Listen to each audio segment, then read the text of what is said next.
Krystal, what are you taking a look at? Anarcho-eco-terrorist Ted Kaczynski, whose mail bombs terrified and captivated the nation, killed himself in his jail cell over the weekend. He was 81 years old, serving out a life sentence for his numerous violent crimes. Now, the so-called Unabomber killed 3 and injured an additional 23 in a series of 16 explosions that he set between the years 1978 and 1995. He was actually caught after arranging a deal with the New York Times and the Washington Post to publish his anti-modernity manifesto. It was titled Industrial Society and Its Future. Kaczynski's brother recognized Ted's writing style, and then he turned over his brother to the FBI. His death, though, is of more than just historical relevance, because Ted's Screed, which was published nearly 3 decades ago, has recently found a modern audience. Tucker Carlson and Arizona Senate candidate Blake Masters, they recently cited his ideas approvingly, seemingly reflecting an online Zoomer zeitgeist of embracing Kaczynski and calling themselves Ted-pilled. So what led to the current interest in his writings and in his ideology? Well, core concepts in the manifesto, they actually feel pretty familiar today. The basic idea is that technology is destroying the world and has made mankind a slave to its whims.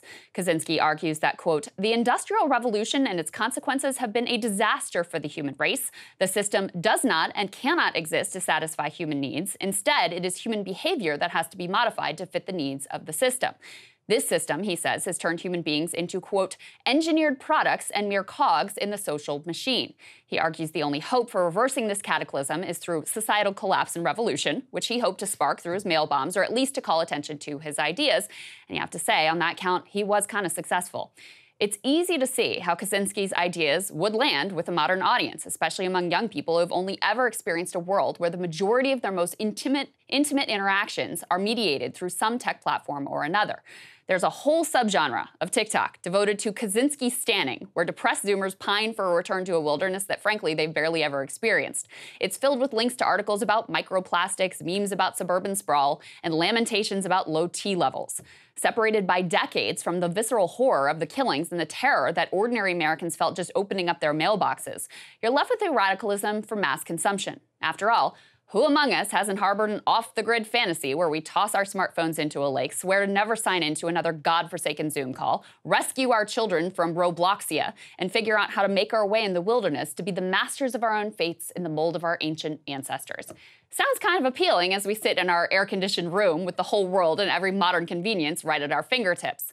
In fact, you could easily argue that Kaczynski's analysis of the ills of modernity and threat of tech is actually at the peak of its relevance. After all, we just watched humanity be ravaged and our individual freedom further curtailed by a pandemic that was, in all likelihood, unleashed by an arrogant scientific establishment.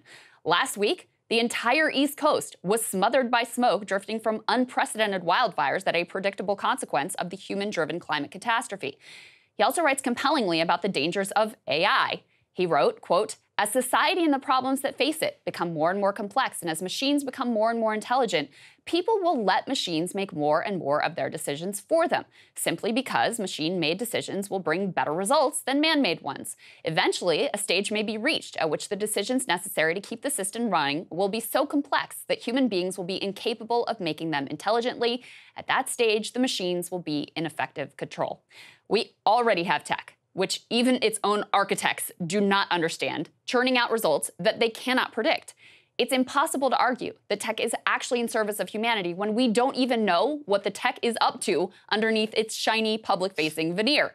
Just last week, Apple released its Vision Pro mixed reality headset, which is intended to bring all of your screens into your immediate field of vision without even having to look down at a smartphone or TV or iPad or other device. Who knows whether it's ever going to reach widespread adoption, but it's one more invention designed to make us more disconnected from the environment we are actually in and the people we are actually around and become more reliant on the machines. Now, the niche hero worship of Kaczynski is obviously unsettling, given that he was a killer and a terrorist. His Zoomer fans feel the sting of disaffection, but lack the personal or societal means to do a whole lot about it. Their self-aware impotence on display as they use the new hottest tech platform to pine for the destruction of all technology and a return to the wild. Ted is admired with this group because he didn't just complain about modernity. He actually did the thing, lived off-the-grid survival life. And with so much time removed, his violence feels distant enough to just be a useful element of an edgy, radical online persona. Ironically, it's the very story that our algorithm-boosted tech of today has incentivized a generation to tell about themselves. Be edgy, be radical, be extreme to get boosted in the algorithm. The Ted stans who hate tech were cultivated by the very tech that they posture as despising.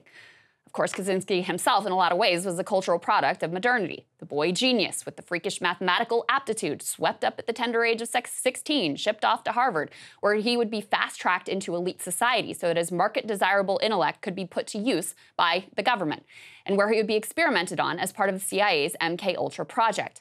When he became a terrorist, his exploits were packaged into digestible bites for a mass news media audience that was just getting a taste for the 24-hour news cycle. Kaczynski argued that the unbearable weight of the current system would eventually come crashing down. Now, nothing quite so apocalyptic has happened, but post-pandemic, we have certainly seen a dramatic reordering of human priorities. We've seen people move to find a quality of life which more adequately nourishes their soul and their families. We have seen workers demanding accommodations to their new lifestyles rather than just sliding back into the old ways in which work life was everything. We've seen historic support for a worker-empowering labor movement and worker-sparking grassroots movements to establish power and autonomy in their workplaces. These are all reformist attempts to reclaim the power that Ted argued the modern world had stripped from us all.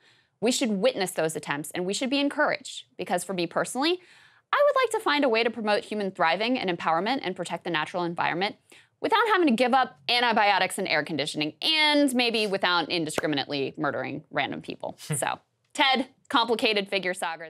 Hey guys, if you like that video, go to breakingpoints.com, become a premium subscriber, and help us build the best independent media organization on the planet. That's right. We're subscriber funded. We're building something new. We want to replace these failing mainstream media organizations. So again, to subscribe, it's breakingpoints.com.